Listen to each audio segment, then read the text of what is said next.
might be wondering why I look like a vampire ghost right now, and that is because we are testing weird, unique, unusual beauty products today. We have 5 different products that we're testing, and the first one is a cream contour. Not just any cream contour, this is supposed to be the most perfect undertone cream contour. This is from the brand Rituel de Fille, and this is their Intuition Inner Glow Cream Pigment. And their claim for this contour is that it is the perfect balance between gray, taupe, and mauve to create a perfect shadow. And as someone who is so fair and so bad at contouring and has so much trouble finding not only just bronzers but also contours, this is very intriguing. Formula is a little stiff, but it does eventually melt underneath my fingers. This is the color we are working with. It does have that slight purpley hue to it, and I do see some of that taupe as well, a little of that like maybe pinky warmth coming through, but it's definitely gray. I wanted to do this before blush and bronzer, so that way there was nothing else affecting kind of what this looked like. There was no like illusion from the bronzer or the blush placement that was gonna like fake any sort of warmth, shadow, or lift, and we can just truly see the effects of the contour. I'm going to pick it up on a little tiny brush and start with that placement and then blend it out, I think, with the bigger side of this brush. This is a Cosmetics Heavenly Luxe Complexion Rescue number 7 brush.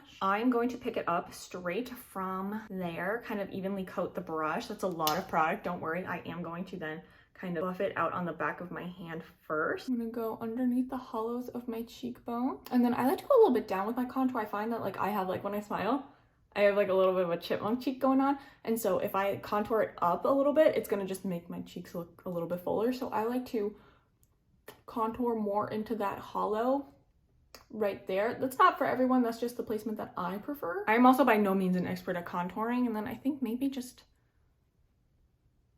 help this out a little bit, like help to blend it in slightly. Okay, there's definitely some extra added dimension to this face. I don't know if it's like fully hollowed out my cheek, you tell me, but there's definitely some dimension going on and like a little bit of structure given back to the side of my face. This side of my face is still like super flat, but this side, like if I turn it, like you can't, there's no like stark gray line. Like it really does just look like a shadow. And it's not intense, which I like that because I am not like I don't want to be chiseled to fucking space. But let me put some of that on the forehead. See if, I don't know, does my forehead need to be contoured? Maybe not, but I don't know. Like maybe I'm just like filling in my bald spot on my hairline. If you like it, it's a little subtle. I'm not doing too much because I feel like this color, if you, like when applied in excess, could definitely do some damage to your makeup. Okay, now I really wanna try the nose. I suck at nose contour. I don't know how to do it. I think I'm supposed to come like, cause my nose is like a little like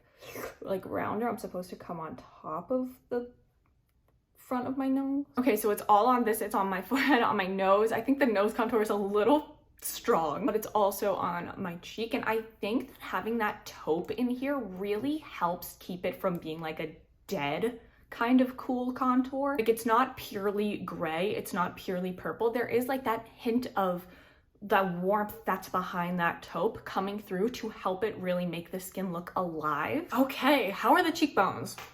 It's nice, it's giving me a lot of dimension. Like when I open my mouth, there's like a little bit more shadow there than there would be without it. So my face doesn't look as flat in my opinion. You let me know, do you see a big difference between my normal videos when I don't contour and then using this? Let me know in the comments because we have to move on to our next unusual beauty product from one of my favorite skincare brands, and that is Experiment and their Avant-Garde face mask. This is a reusable sheet mask. It's this little silicone rubber mask that you hook onto your face like this, and it's supposed to just boost how effective all of your skincare serums are. I actually do use this semi-frequently, but as always, let's go test it together in my bathroom. One of my bathroom lights just blew out. I hope that that doesn't make the lighting in this portion too bad, but welcome to my bathroom. Hi, we're here to demonstrate the Experiment Avant-Garde mask. I've already washed my face, so what I'm gonna do is I'm just gonna put on my regular serums, which is the Tatcha Brightening Serum and then the Super Saturated, also from Experiment. It says not to put this mask over top chemical exfoliators like glycolic acid or like salicylic acid, lactic acid,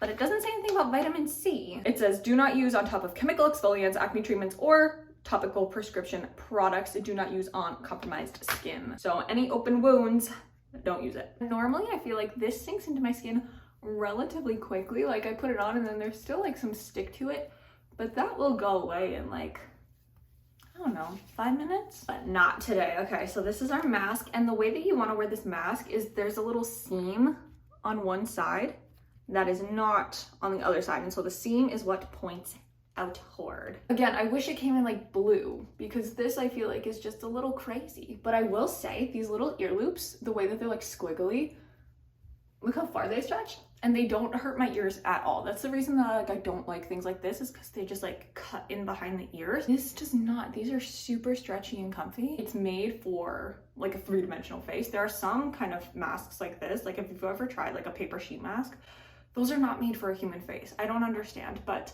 this is our little alien mask for 10 minutes up to an hour. Okay, I probably won't leave it on for an hour, but I'll probably leave it on for like 20 minutes, go and like, I don't know, exist for some of the evening. Hi, baby. You wanna say hi? Oh, maybe snuggle with this munchkin. Be back in a bit. Okay, so it's been about 25 minutes. I got a little caught up scrolling on my phone. But time to take this puppy off, and it like peels off a little bit. There's still some serum left on the mask, but there's still like, I don't know if you can see, there's still like some serum on my face. Like it has like a really nice glow to it because my skin isn't dry. Normally after I put on a serum, like my skin will be dry. Also now my face is red because I'm just fucking, but like if I just let my serum sit, they'll be dry, but my skin feels like moist still. Not like moist, but like bouncy, which is nice because I like that feeling. I don't like when my serums like sink in way too fast and then I don't have like, I don't know, I feel like I'm not getting my use out of it. I feel like it's like going away or evaporating out. I'm like, oh great, now it's like completely sunken in and now like it's not working anymore. I don't know, that's just how I feel. Not scientifically true, but I guess that the mask is supposed to be like a 177% increase in like the absorption of your serums. I don't know, I may have made that number up. I will put the number here. It feels really nice. Also, it's super easy to wash. You just wash it with like warm water and gentle soap. So I'll typically just like grab like my face wash or my hand soap, in all honesty, give her a little scrub-a-doo under there, and then since it's silicone, it dries super fast, but I just like hang to dry. It's not like you have to sit here and like you can't do things. Like sometimes with a sheet mask, like you have to like lay, like you can't do things. Hoops on, you can do other stuff. I really, really enjoy it. I will say I do notice a difference in the way that my skin looks and feels, purely based on like a hydration and like how like glowy and luminous and like bouncy my skin is when I do use this mask. So I really, really do enjoy it, and I think that it is a good investment, especially on the waste. Like you're eliminating a lot of waste from using this with the serums that you already have, rather than just buying more face masks and sheet masks over and over and over again and creating more waste for the planet, which, you know, is a big fucking problem. Highly enjoyed this. I think it's a really great investment and a really fun product. I just wish it came in blue. You may have noticed that when I did my makeup after finishing up testing the contour that I forgot to put on mascara, but I didn't forget. That was on purpose because we are testing out some magnetic eyelashes. These are from Ardell. These are the magnetic accents. Easy to apply, no adhesive needed, reusable magnetic eyelashes. Now, I don't know about you, but I am no eyelash connoisseur. I am typically a one coat of mascara and go kind of gal. I have been trying to put on false lashes for, I feel like since I was like 16, like going to prom or something, and I couldn't figure them out then, and I can't figure them out now. So these have little magnets that are supposed to connect. You have an upper lash and a lower lash, so you're gonna sandwich your natural lash. Hopefully these are faster to apply than a typical false lash, because you don't need glue, you don't need to like let it dry, there's no additional steps. It should just be like a bop bop, done, right? Hi. I feel like I don't know how else to do this. Like I feel like you need to be up close and personal with my lashes. I'm gonna start with the top lashes because that is how I have had luck in the past. Lock this camera in right there, and then I'm gonna hold my mirror like this so I am looking down into it, and then place this angled up so that way this part is right up on my lash line. I'm trying so hard for it not to fall because I'm so scared of it falling. And then just underneath, 1, 2, oh, okay, no, it clipped. Okay. One thing that is a little bit tricky about this is that it has the 3 magnets and they all kind of connect at once. I placed the first one, you can see it was right there, but then they all connected and it has gotten farther off of my lash line. This isn't even connected to any eyelashes. It's just, I mean, they do pull off very easily, so that's very nice. Okay. I think I did it. Oh my God, I really hope that was in focus. Instead of holding it from the end of the little lash right there like I had been, I held it kind of higher up like this, so that way I could connect that first one like right on the lash line, and then all three didn't snap at once. I was kind of able to keep holding it, so I would like start going with this one and then push in the second one until it was on my lash line, and then connect that third one also on my lash line.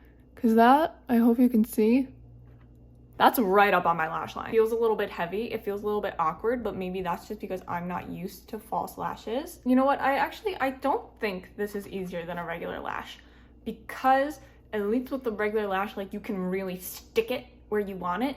You can't really stick this, you really just have to rest it on top. I don't know, I normally don't wear lashes, so like anything more than just like 2 coats of mascara is a little bit much for me. It feels like the lashes that aren't a part of like the magnetic lashes are like pointing here, and then whatever gets caught in the magnet points that way, and so there's like a bald spot in the middle of my lashes. I don't think these would last like a whole day. Even just from like sitting here and blinking, these aren't on the lash line anymore. They're slowly sliding down my lashes. Maybe not. These are a gimmick. These are not, I wouldn't recommend these. If you're looking for like false lashes, I would just recommend learning how to do false lashes. Don't go and buy magnetic ones. It's been like 5 minutes since I had those lashes on. My like lash line feels sore. So I don't know if it's just because like the lashes were really heavy or because they were really big, but like my lash line, like the tip of my eyelid and my eyelashes, they feel sore. And I have saved what I think will be the most stressful for last, or I guess this is supposed to be stress relieving, I don't know. Stress relieving, hopefully, for me. This is from Olive & June, and it's their Nail Poppy. If there are 3 beauty things in the world that I'm really bad at, it is contour, lashes, and painting my nails. Ironically, all 3 of which made their way into this video. But I, especially if I'm painting with my left hand, painting the nails on my right hand, it's horrible. I will always paint my nails the day before I have to go somewhere, because I will get nail polish all over the skin around my nails, and then, you know, in the shower the next morning, I'll just like peel it, pick it off of the skin, because it just comes off the skin, but I need to like let it fully dry first, because I cannot just only get the nail. I can't paint inside the lines. I don't know what's wrong with me. I try really hard. I just can't do it. This is supposed to help you be better at that. I don't know how. I picked out this really pretty blue color from Olive & June. I already have a base coat on my nails. I have the So Clingy base coat from Lights Lacquer. So the way that this works is Olive & June nail polishes, the top just pops off, and then that just goes into the poppy, I think. Is it supposed to go more in?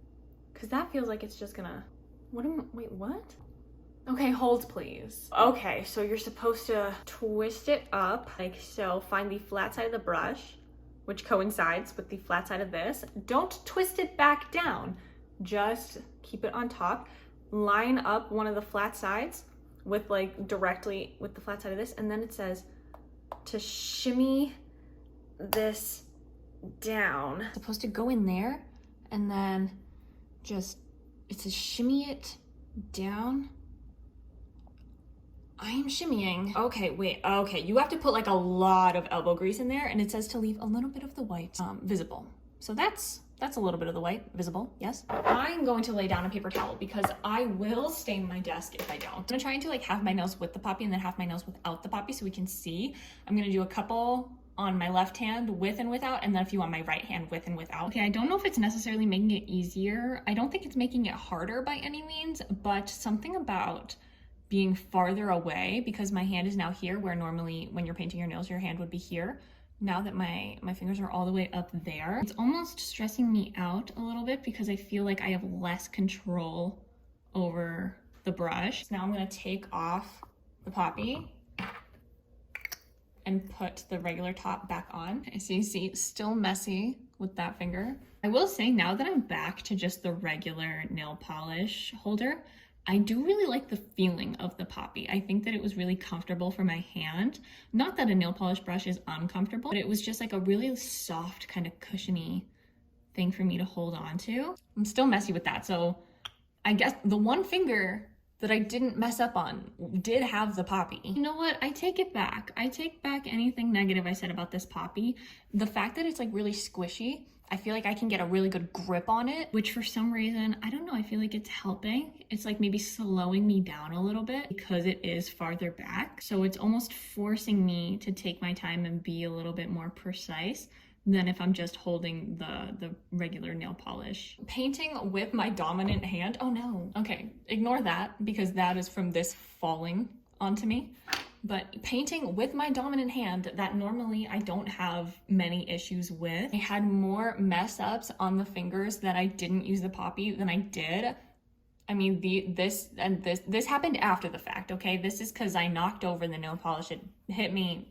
That's not the poppy's fault. Now they're gonna be ugly, but it's not the poppy's fault. It's my fault. Okay, this is the real moment of truth, is if I can paint not messy with my left hand, because this is normally where I am the worst. Okay, so I actually think that the nails on my right hand that I painted with my left, my non-dominant hand, came out even better than the nails on my left hand that I painted with my dominant hand. So these 3 fingers I painted with the poppy, these 2 I painted without, they all came out terrible because I'm bad at painting nails. But the side that I used the poppy, granted, with my non-dominant hand, like this is the hand that usually looks the worst. Almost everything, this is the most in the lines I've ever painted my nails. So I am actually extremely impressed. I was so skeptical about this and I wasn't sure about it at first, but like the results don't lie. I am so shocked that this works. Okay, final thoughts on everything we tried. The contour, I really like it. I think that the tone, it is really unique. Like it said, it really looks like very natural. It looks like a shadow. It's not like the undertone is not aggressive. It's not insanely dark. It was nice and blendable. It's not pulling orange. It's not looking like I'm like gray ashy. I feel like I am naturally contoured. I'm not chiseled, but I am naturally contoured. And so this, I love. The Avant face mask from Experiment, this works. This is crazy. You look a little insane for a while. It is weird, but I would be lying if I said I didn't like this. I like it so much more than I thought I would. I thought it was gonna be a gimmick. I didn't think that this was actually going to make my serums work more, but it does. My skin looks and feels better after I was using this compared to like every night of not using this. So also a win. The magnetic lashes from Ardell. Love Ardell. Maybe just not these. These were a little bit difficult. There's definitely a learning curve, but you know, at the end of the day, I just didn't like them. So this is, it's a gentle no. And the most surprising win of this entire video for me is the poppy, because I really didn't think that this would work. I thought this was like, out of everything, I thought this was gonna be the biggest gimmick, but it actually made my nails look better. So like, this is like getting my #1 for the whole video because I'm so shocked. Thank you so much for watching this video. I hope that you enjoyed it. I hope you had some fun watching me test all of these weird beauty products. If there's any other weird beauty products that you've seen roaming around the internet, please let me know because I would love to try them. Also, let me know if you have tried any of these things from this video or are interested in trying any of the things from this video because I would love to know your thoughts on any of these if you have them. Thank you again so much for watching. I will see you in the next video. Bye.